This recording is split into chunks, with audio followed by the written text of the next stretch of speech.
Welcome back mga kabayan. Samahan nyo nga pala ako sa panibagong pagsisid ko. Dahil sa pagsisid kong ito ay hindi ako mabibigo. Napakalinaw nga pala ng tubig mga kabayan. At ang sinisisid natin ay napakababaw lang. Mga 10 meters lang mahigit mga kabayan. Dito tayo mang-ambush.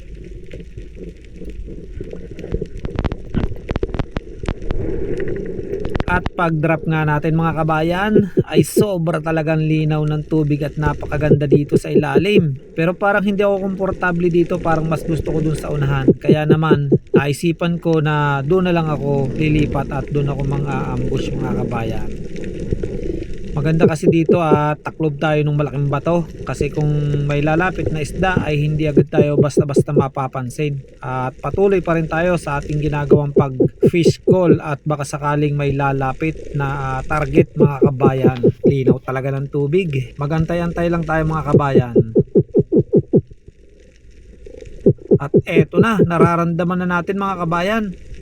Dalawang magkasamang trevally mga kabayan, oh. Napana natin ng maganda, usok. At nung napana nga natin ay para pang gustong isabit yung ating tali, pero hindi natin pagbibigyan yan makasabit dahil nga malakas yung agos. Kung sasabit yan ay naku, yari, mahihirapan ng immortal.